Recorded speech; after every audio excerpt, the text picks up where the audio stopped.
Warning: this episode contains details that some listeners may find disturbing. 1916, Hungary.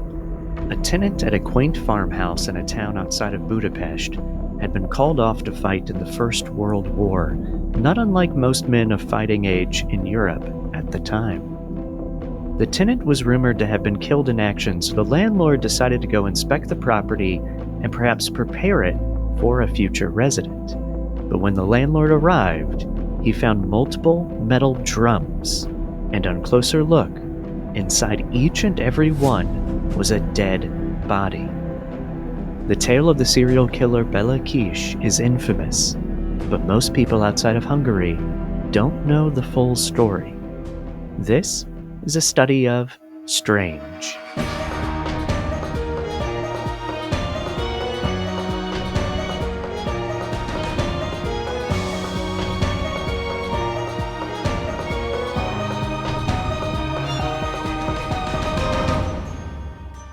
Welcome back to the show. I'm Michael May. My returning guest today is my Jordan Schlansky. Excuse me? Hold the phone. Wait, that should be swapped. I'm your Jordan Schlansky. Are we each other's Jordan Schlansky? No, you're not my Jordan Schlansky at all. So I feel I like don't think I'm either more... one of us is Conan O'Brien, though. No, but I'm So way more analogy Jordan went Schlansky. completely off the rails. So this is Amy Schlurb, my returning guest, also known as my wife. Hello. Amy, Yes. do you know what we are talking about today? No, because, you've told me some things. You've said the words Béla Kiss. You've said Close.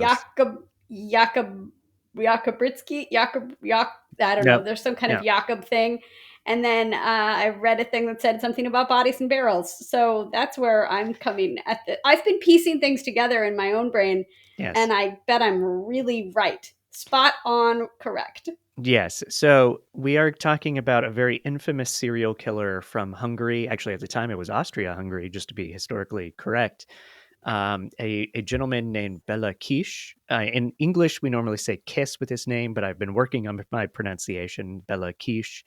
And very infamous serial killer.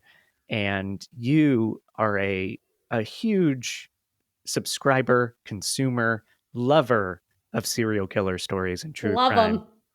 And she is being Can't get sarcastic. enough. I am being sarcastic because that is not true at all. So I didn't want to scare you away from this episode. I do, and sincerely, no, I'm not trying to make a joke. I love having you on the show, but I did hesitate with this topic to have you on. But it's an odd one. There are some interesting little quirks that I think you will have some insight and enjoy, and I'll try not to make it too scary for you. So you've just entrapped me, and now we're going to see what happens. I guess so. Yes. So, do you know where Hungary is? In Testing Europe. some American geography here. So, do you know where in Europe? Near Germany. Yes, it is. It's south. It no longer borders Germany. When it was part of the Austro-Hungarian Empire, it did border Germany, but it's over there. It's a little southeast-ish of Germany. Okay. And the First World War in 1914, I think is when that started.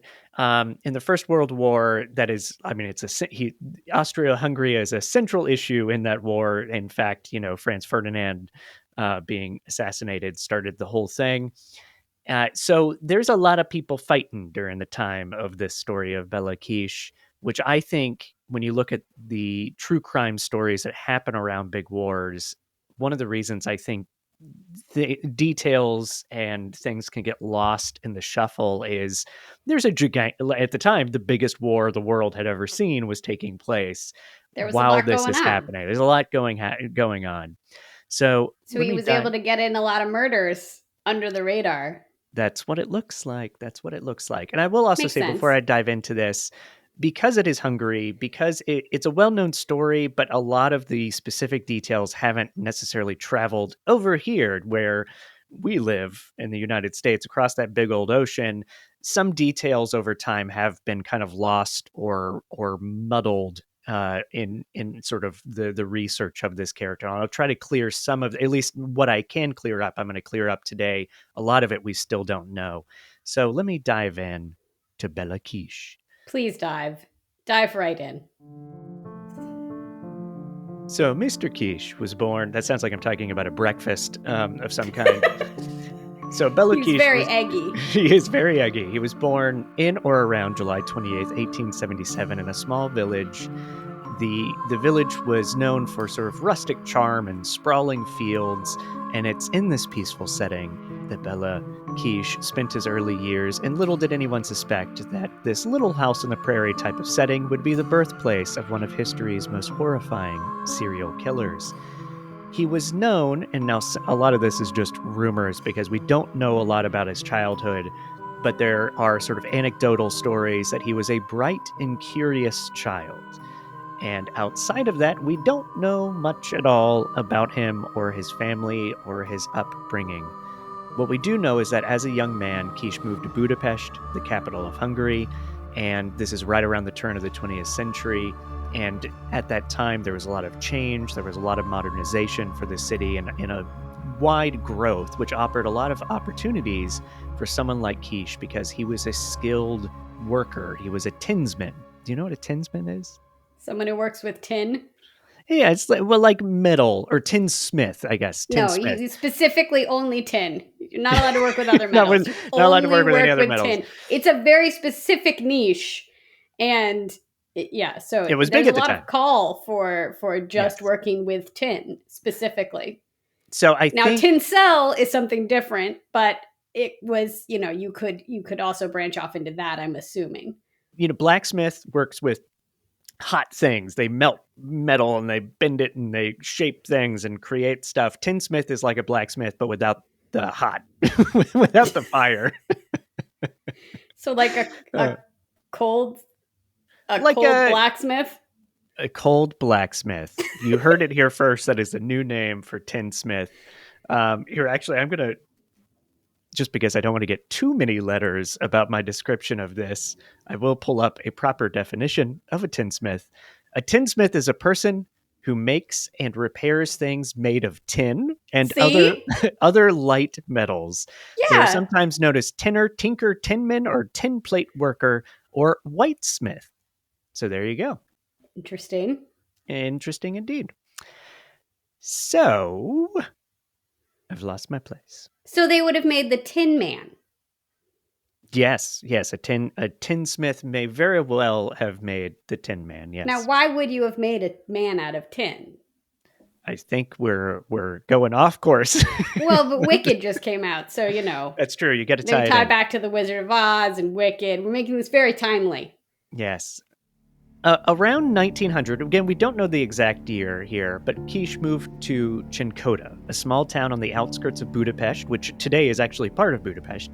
And it was like moving to the suburbs like you do. Cinkota was a peaceful community, probably not unlike the town that Kiss was born in, and its residents primarily engaged in farming and small-scale trades. Kiss rented a modest house at 9 Kossuth Street, a simple home, small yard, kind of typical house for that region with a lot of charm and, I don't know, again, I kind of go to like a European Little House on the Prairie is what's in my head, even though that's probably not correct at all. So in Cinkota, Kiss continued to work as a tinsmith. He was described as his neighbors as quiet, unassuming, but very polite and very handsome. And he did have a nice fluffy mustache. Oh. Don't get too excited. I'll try to contain myself. Contain yourself, please. You know me and fluffy mustaches. Mm-hmm. Just can't get enough. Just like serial killers. Ooh, serial killer with a fluffy mustache? Ugh. I see why you didn't want me to know too much about this ahead of time. Yes, you're going to have a new celebrity crush. I'm going to have a new hall pass by the end of this. Absolutely. Some dead serial killer. So, or is he dead? He was born in when? 1877? 1877. I sure hope he's dead. And if he's not, he's definitely off my hall pass list. Anything is possible. In fact, one of his nicknames is the Vampire. of Cinkota, so maybe he is alive. I will explain that a little bit later on in the story.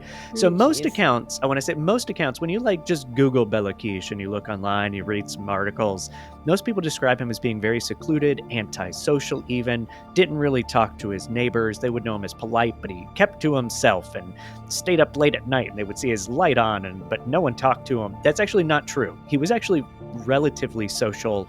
He would throw parties for the whole town. He would go to church every week and mingle and hang out, and everybody thought he was very charismatic and, again, handsome. There's a lot of handsome talk around the guy.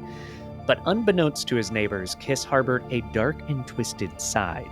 His fascination with mechanics also involved a fascination with chemistry, which initially was seen as harmless, but there was a more sinister aspect, as I'm sure everybody's already well aware. One thing Kiss began doing was posting ads in newspapers, and this also allegedly was using a fake name of Hoffman when he would do this. So it's like the personals at the time or swiping right at the time. Missed connections. And it's very similar to that, but he would write. It was like wanted ads, but it really was personals. He was looking for, or he'd advertise himself as like, I could use a wife, and single women around Hungary could write in and be like, I am looking for a husband. That's how we share details. It's exactly how we met. Another reason why I wanted you on the show, because you have personal experience that relates to the personal ads here. So much sense. Yes. Now, I'm going to get into some of the details of what would happen with this a little later on, but just know, and again, it's probably very obvious, this is not always a good thing for the ladies communicating with Béla Kiss. Shocking. Because as this was happening, women in and amongst the area were going missing. No. Now, in terms of again, kind of misinformation floating out there about Kiss, some sources say that he was married for a short period of time. Some say he wasn't. Some say he was married twice. I have some information about this that I think I've figured it out. However, I may have it wrong. And also I would love some clarification. So listeners, if you know the Béla Kiss story and you have more information about his whether he's been married or wasn't married or whatever, I would love some information on that. So feel free to email me at astudyofstrange@gmail.com. And I bring that up because I'm going to read a little quote here from All That's Interesting About Béla Kiss. So here it is, a quote. In 1912, Kiss married a woman 15 years his junior named Marie, but shortly after she began an affair with an artist named Bakary.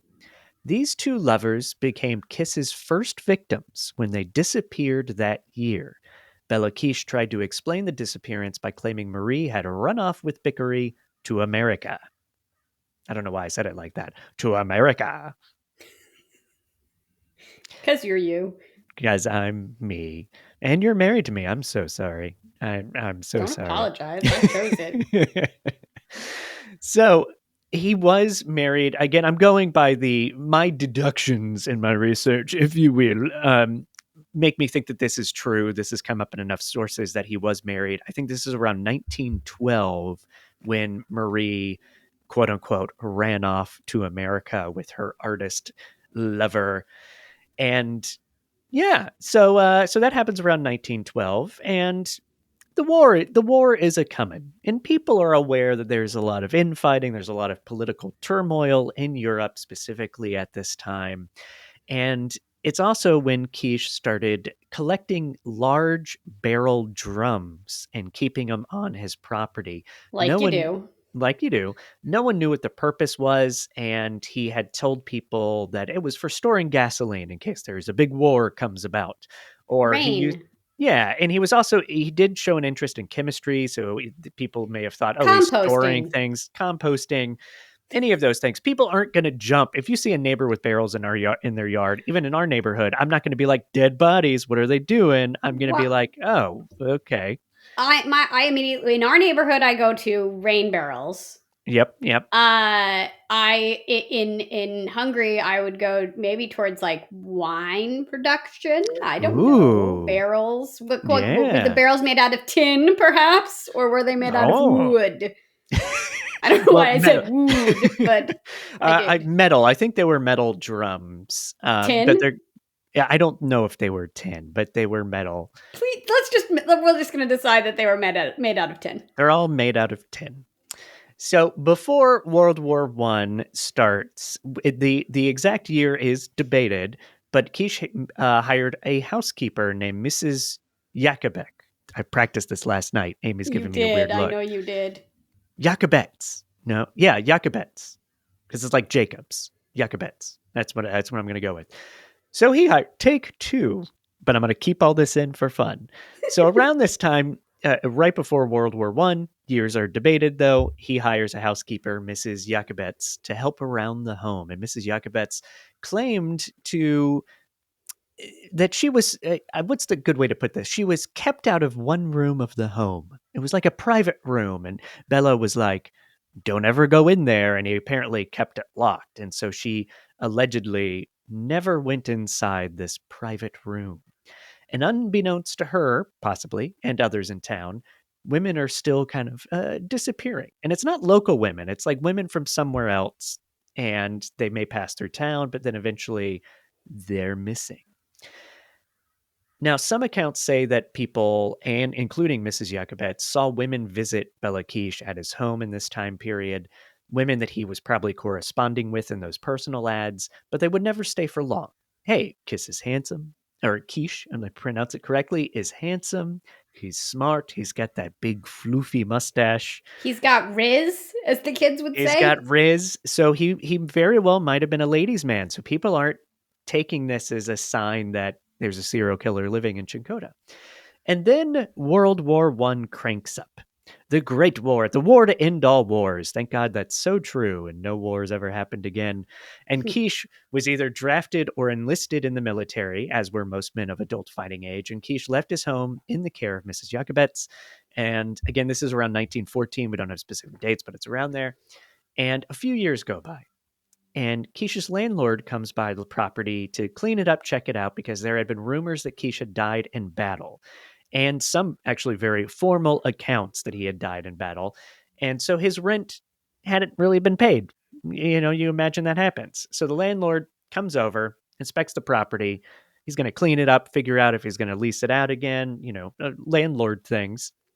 And he sees these metal drums all over the property, and he does get curious. He wants to see what's inside. Now, there's a couple different stories of what happens next. One is that he opens it up, and inside he finds a dead body preserved in some kind of alcohol. Another story... Wine. See? Wine barrels. Dead body wine? Well, that's a way. I mean, it's possible. That's a flavoring. Another story is that he couldn't open it, and he like jammed a stick or a metal rod into it and poked a hole, and he immediately got hit with the smell of, decomposing death and was horrified. And guess what? There's a big war going on in Europe. He knew what that smell was, and he kind of freaks out and he calls the police. No matter how he found out what was inside the barrels, that dude had to have gone through something. That was a rough day. Yeah, I can imagine. And now we are going to share. This is first time ever. This is a podcast breaking new ground. I actually uncovered a recording of a phone call that the landlord made to the chief inspector detective. I don't think that was the official title, in Budapest, asking for people to come out. Make recordings back then. But... How dare you? This is really tough research. No one has ever come across this before. I'm the first person. This must be the first recording. No, when was sound first recorded? That was It was before that. It was late 1800s. Then. Okay, all right, I'll buy it. Sure. Yeah, so it's a real recording. Real recording. And here we go. Can't wait to listen to it. This is Detective Nagy. Hello? Yes, hello? Dude, you've got to get out here. Oh, God, oh, God. What's the issue, sir? Holy shit, brah. You're not going to believe it. There's, bodies and shit. Bodies? You mean dead bodies? Why else would I be calling? There's bodies everywhere, all over the flippin' place. Slow down. I'm trying to understand. Broski put dead bodies in barrels. They're all over my property. Come quick. Barrels? I can't rent this place like this. Who's going to clean this up? Do I have to pay a service? Do I tip? Do I not tip? What do I do? Again, sir, I'm trying to understand. Slow down. There are dead bodies on your property. Explain, please. Yeah. Sorry, I rent this place out. It's in Cinkota. My tenant, Béla Kiss, I heard he had died in the war. Sure. And, he can't pay rent if he's dead, right? So I came out here to clean it up. But I found these barrels, metal drums. Some might say they were made out of maybe tin. Containers, There's dead bodies inside all of them. How many barrels are we talking about? I don't know. Lots, brah. Good Lord. I'm on my way. It's amazing how much an Hungarian landlord sounds like you. That's incredible, shocking, isn't it? Yeah. It's amazing. I mean, I do have some Hungarian ancestry, so that must be what it is. Yes.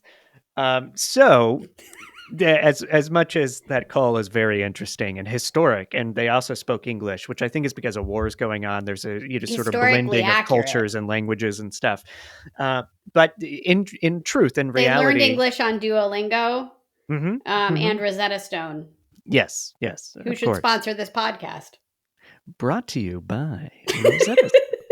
Have you been wanting to learn a new language, but you don't have the time? They are offering 50% off right now. I know that from listening to other podcasts where Rosetta Stone does advertise. Use the code. There is no code. We could steal one of the ones from like the other podcast. Yeah, Smart List or 3 questions. But then pay me. It's all right. All right. So in reality, the landlord did call the police. And again, this is where some interesting, I think maybe some language changes happen. But sometimes the detective chief is Charles Nagy.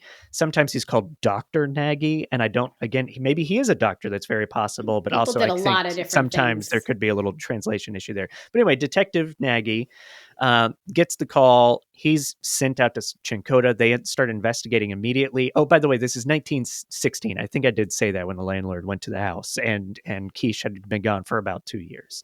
So Mrs. Jakobets still worked there, was still there, and the police show up to investigate. They start opening all the drums, and in each and every one of them, there are dead bodies. Some in sacks, some tied with ropes, some with clothes, some naked.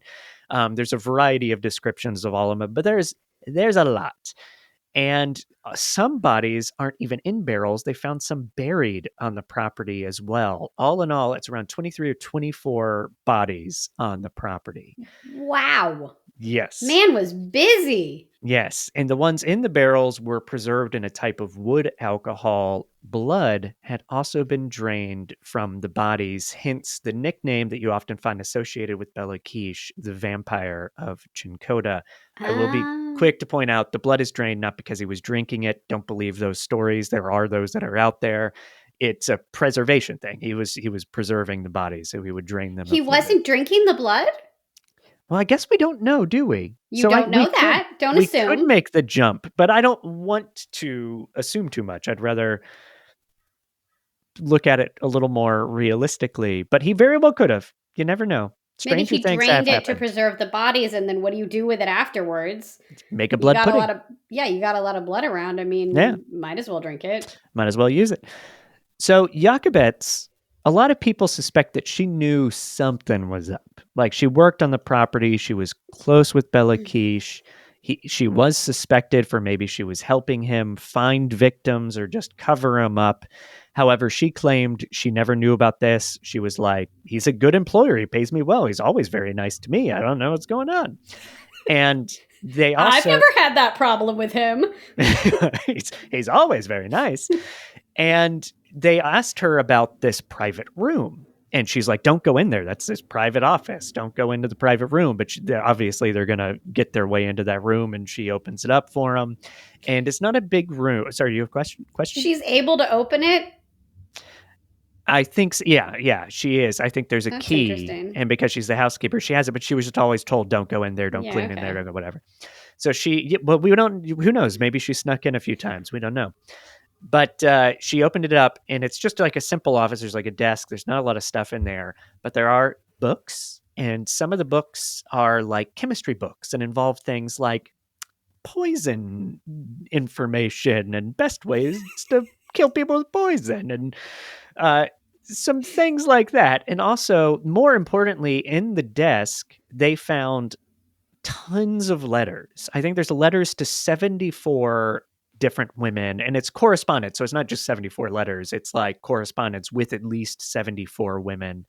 And this is how we are able to piece together this modus operandi, this MO or operation, whatever you want to call it, the way he would operate, which is he would communicate with women with these personal ads. He would talk about marriage.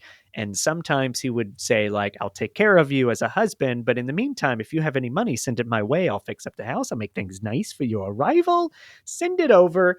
And people would send him money and maybe they would show up in town and then go missing. Nowadays, he'd do it all by text. Absolutely. Text or like messaging on Instagram or a dating app or whatever. Yeah. Hey, you up? Hey, you up? So while identifying the bodies, because they were preserved, they were able to identify a lot of the bodies, sometimes even by clothes, because some of the clothes were kept relatively decently. And Inspector Nagy was able to, again, kind of use the letters, use the bodies to start to piece all these stories together of how Béla Kiss operated. And two women came to visit Detective Nagy at one point. It was Mrs. Stephen Toth and her daughter-in-law. And she had this story about her daughter, Margaret. And Margaret had gone to Budapest to work. And on one of her visits back home, Margaret introduced her mother to this gentleman with a big, fluffy, wonderful mustache, Béla Kiss. And Béla Kiss persuaded the mother to give him some goods, some items, some money on the promise that he would marry her daughter. Afterwards, correspondence stops with her daughter. She can't get in touch. And she finds out that they never got married. So she comes to Cinkota. She approaches Béla Kiss and she's like, why didn't you marry where's my daughter? You never got married. You promised I sent you money. And Kiss claimed that he just wanted to delay the marriage. And Margaret kind of got upset about that. And so she left for America. Of course. And if you remember, that's also the story he talked about with his wife when his wife went missing, is this idea of, oh, we got upset with each other, so they left for America. So that tends to be one of his excuses if anybody found out about it. Now, I don't have it in my notes here, so it's probably farther along in my notes, and I'll confirm it there. But they also found out, the detectives, that he had been involved in multiple lawsuits that of a similar nature, where he was like promising to marry somebody, the family would send him money, and then he wouldn't get married, and so people had sued him. So he was doing this a lot, which, to be quite honest, that's a lot of time. It's a lot of energy and effort. And he was still working with tin? He's still working with tin every day. So he's going into the tin office. 9 to 5 with the 9 to 5 at the tin. At the tin shop, making the tin, and then at home on the Tinder. Yes. Trying to find love, in air quotes. Yes. It's busy. I just don't understand how people have time for this kind of stuff. It goes to show you it's a like time consuming hobby. It is, but that's killing. Well, serial killers, that's what they want. That's their thing. They it's more of a life calling than a hobby. That's an amazing way to put it. It's more of a life calling than a hobby. I'll give you an example, too, of going above and beyond in trying to keep up this ruse and making sure that he was living out his fantasies of killing people, because I'm sure that was part of it, is with that Margaret situation I just told you about. He actually had Margaret, before he killed her, before he strangled her and put her in a drum with preservative alcohol, he had her write a letter to her mother, claiming that she was running away to America. Oh. And I don't know how he convinced her to do that, but he convinced her to do it, sealed up the letter, killed her, and then mailed the letter to the mother. So he's thinking ahead. And all in all, again, there's around 23, sometimes you see reported 24 bodies on the property, and 2 were his wife and her lover, So they didn't go to America. They did not go to America. America was Surprise, his surprise. like nice farm upstate. Yeah. Or like my girlfriend in Canada. I have a girlfriend. She lives in Canada. Yeah. So, because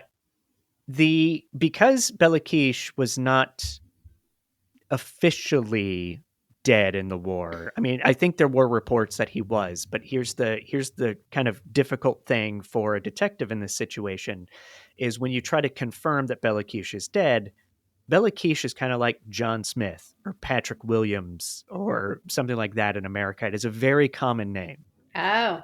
So confirming that the Béla Kiss from Rossa Street in Cinkota has been killed in action in the war was actually very difficult. So they do release a warrant for arrest for Béla Kiss and his heinous crimes. And immediately, press catches on, word of this massive, crazy serial killer spreads, and there's rumors that Béla Kiss was alive.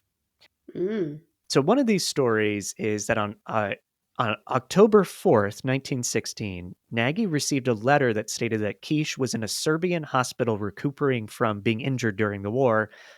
So he sent out the police, the officers arrived, and this is very much, it sounds like a movie. I want to know the real truth behind this story. But they show up in the hospital, they go to the bed where Kish is supposed to be, and it's like they look at the guy in the bed, and it's not Béla Kiss at all. Like it's not How do even a they guy. know?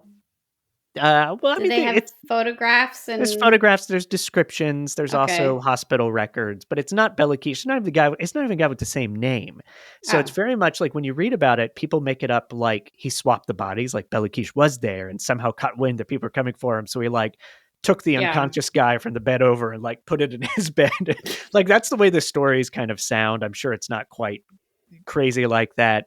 And if Kish was alive and he was really at that hospital, I don't think he knew people were coming for him. So I love the idea of a big old switcheroo happening, but I don't think it was that intricate if it was in fact true. But that's one of the stories that has survived the test of time, is that there were reports that he was in this hospital and they did send officers to go get him there, but he was not there. There are other occasions and rumors and anecdotes of him being around. There's speculation that Béla Kiss had perhaps faked his death by exchanging identities with soldiers during the war. And afterward, there are numerous sightings where people suspected that they saw him, the notorious vampire of Hungary, and including like seeing him in the French Legion army, or French Foreign Legion is what it's called. People suspected that he was a member of the French Foreign Legion. People thought they saw him in like Istanbul. There's all these crazy rumors, and the most notorious and best in terms of best story of potential sighting from him happened all the way in 1932. So that's 16 years later. New York homicide detective Henry Oswald, a man who allegedly prided himself on reading knowledge and soaking up information like crazy on old cases. He was walking in Times Square, and there was a man coming out of the subway that caught his attention, and it took Oswald half of a second to realize and put it together in his head that this guy had an uncanny resemblance to Béla Kiss, the Fluffy wanted, mustache.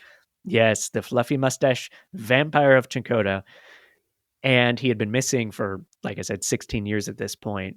Oswald was certain it was him that he was seeing, this notorious serial killer, and he was never able to find him after that. But there was a subsequent rumor in New York at the same time that Béla Kiss was working as a janitor, but that account cannot be verified.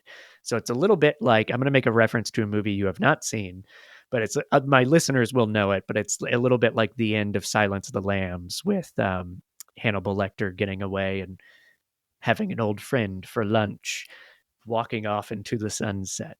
So Béla Kiss very well might have survived this whole ordeal. Having him for lunch, meaning not that they had lunch together, but that he actually literally had him for lunch, ate him for lunch. That's what you're saying, right? Way to spoil a 30-year-old movie, Amy. How dare you? Spoiler Hey, I alert, just people. guessed. I've not seen the movie. I could be wrong. Yeah. One of the most perfect movies ever made, but Yeah, it's not for you. It's very scary. You're not going to like it. Nope. But it's got great stuff in there. So that is our story of Béla Kiss, the notorious vampire of Austria-Hungary. The Tin Man vampire. I appreciate you bearing with me and playing along in this story, but it is a crazy story. It is a weird story. And just the idea that this guy was brazen enough to hide bodies of victims of his in his on yard. His own property. Yeah.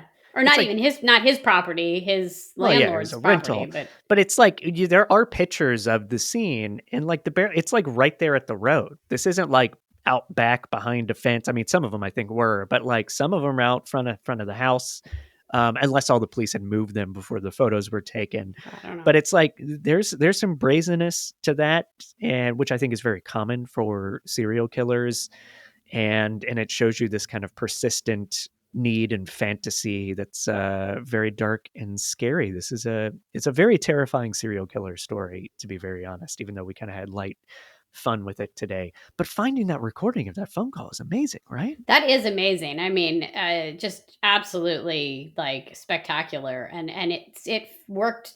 It fit in so seamlessly into your podcast. It just felt like we weren't even cutting to something else. Like that was just amazing. Yeah, absolutely, it was. Well, thank you very much. Do you have any final thoughts about Mr. Kiss? No. I don't know. What what? Do you have a question do you have a question I can answer? Do you have any thoughts about? Well, okay. Well, this might be interesting. So, because you don't consume a lot of true crime, you don't read about serial killers like I do for fun. Just in terms of a mental makeup, like if you were to, what is the FBI when they have the psychological profile? Yes. Like if you were going to create a psychological profile of Mr. Béla Kiss, what do you think that would be? I don't know. I don't know. I mean, it strikes me that his first two victims were him being jilted, you know, or being, an affair. Although, didn't he have an affair too? Or was that not just the wife? I think it was just the wife, but we also don't know what he was doing at the same time that she was having an affair. So okay. But all right. So we start with the lover and the wife, and maybe that's the inciting incident. Maybe that's the thing that sort of like triggers the rest of it. Like, who knows? I think there has to be some kind of predisposition toward, oh my goodness, I've been cheated upon. Now I shall kill everyone in the world. Kind of thing. Yeah. And we don't know. Like I said earlier, we don't know much about his childhood. We don't know much about his parents. He was bright and curious. It was bright and curious is kind of like what people say. But we really don't know much about him. We don't know what happened when he moved to Budapest and then to Cinkota. And also some of that information is kind of all muddled up over time because some people say he moved to Cinkota in 1900. Some people say 1912 is when he moved. So it's a little all over the place. So some of those details are, again, they're just muddy and kind of lost to history a little bit. Although I'm sure people in Hungary that know this and are closer to it, there's probably specifics that are much harder to find for a podcaster in California. But yeah, we don't know the makeup, but obviously something happened in him at some point that kind of led him in this way. But we don't know when he started killing. And there is that report that like his wife was his first victim, but she might not have been. Like there already may have been, he already might have, pieced together based off of who they found. Did they know who they found on the property? Some of them. I don't think everybody. So just some of them. But again, some of that information is just kind of muddled in research. So, and again, most of the time you don't even read that he was married. Like that hit me later on in research when I finally came across that in a book. And it was like, oh, like that normally doesn't come across when you read about these guys. So, and was it one male and then the rest were all female bodies that were found on the property? That is a great question. The only specifics I found about all his victims were that, quote unquote, some were men. So I think it was more than one man. If I go by that sentence, but I don't know all the specifics. I don't know how many That's were women and interesting, how because many men. then all of a sudden it's not just the promising to marry you scam. Yeah. Setup. Yeah, exactly. And Miss Yakubits, that is an interesting thing, because a lot of people do suspect that she knew more than she was letting on, and you just couldn't prove it. There was no case against her. What if to the she contrary. is him? Dun, dun, dun. We figured it out. I don't know. What if he's in a wig and dressed out? He's like, Mrs. Doubtfiring it. Maybe. I don't know. I mean, he's just sort of hiding out. Yeah. Fake. Oh yeah, I'm going off to war, leaving my housekeeper here. Yep. Do. I don't know. It's Mrs. Yakubits. You're very good at working with tin. So good at working with tin. Well, you've got to be able to work with tin when you're a housekeeper. It's just something that you have to do. Yes. Putting things in tin, taking them back out of tin. Creating the tin in general to then be able to put things into it and take things out of it. All letters from Tinsmith that have been offended by this episode today, please direct them an attention to Miss Amy Schlurb. Wait, letters of Tinsmith? What? Letters from Tinsmiths objecting to how we've besmirched their profession. I don't have anything against tinsmiths. It sounds like you're making fun of tinsmiths. No, okay. So here's the thing. I will fully admit, I did not know that tinners, is that what you? That's one of them. Yeah. Okay. I did not know that existed as a profession. And so I'm glad to now know that. Absolutely. That is why we call this a study of strange. It's not just studying strange things. It's about learning stuff. There we go. Every which way. I wouldn't say that's around strange. These stories. Working with tin is not strange. No, it's not strange at all. Interesting. I'm just saying we learn things on this show. And now we're in a circle of, if we have any listeners left, thank you for listening to the whole episode. You can cut us whatever you want out of this. No, I want people to hear the real us. We got to share. Okay. I want to share what we're really like. And now we're quiet. That's what we're really like. This is good radio. Well, thank you for being on the show. Thank you for taking time. We do have to finish up, because we do have an 8-year-old inside that's probably lighting things on fire somewhere. So we should check in on him. I'm sure he's just drawing. Or lighting things on fire. We'll see. Making tins. Or if he wants to be a tinsmith, I will happily support that. That'd be amazing. Would we describe him as bright and curious? Yeah. Yeah. Oh no, I'm kidding. No. Oh, that's terrible. So, Amy, where can everybody find you? What do you want to promote? I don't know. You can find me on my website, thealignedactor.com. I'm a life coach. I'm an actor. I'm a practitioner of mindfulness and neurolinguistic programming. So that's my website. I'm on the Instagram. I joined the Blue Sky. Because why not? That's also thealignedactor.com. That's what I am on there. Instagram, I'm Amy Schlurb. Spelled however it is that you're going to spell it in your show notes. Yes, I will spell it as long as you spell it correctly. I think. I've known you long enough now that I should hopefully get that right every now and then. But Schlurb is a Germanic name, and that is very close to where our story took place today. That's curious. Why I sound so much like that recording that you found. Yes, because probably of those related. Yeah, roots. Mm-hmm. Absolutely. Yeah. Well, good. Well, thank you again, Amy, for being on the show. Thanks for having me. I'll see you in just a minute as I walk inside. Sounds great. And that will do it for A Study of Strange today. Thank you for listening. If you're new to the show, hit that subscribe or follow button wherever you are. And please leave a rating and review on Apple or Spotify. It goes a long way to helping others find our show. And I have a bit of news. 2024 is coming to an end here soon. There's only going to be a few more episodes kind of randomly throughout the end of November and December. And then 2025, when that comes around, there will be a slightly different format, and I'm going to have new guests, some exciting stories, and I'm just really thrilled to have some more time and energy to devote to this show, which is just my favorite thing to do, and I hope that comes across. So thank you to everybody that's been listening already, and I look forward to making more A Study of Strange for you, coming very soon. That'll do it for today. Thank you, and good night.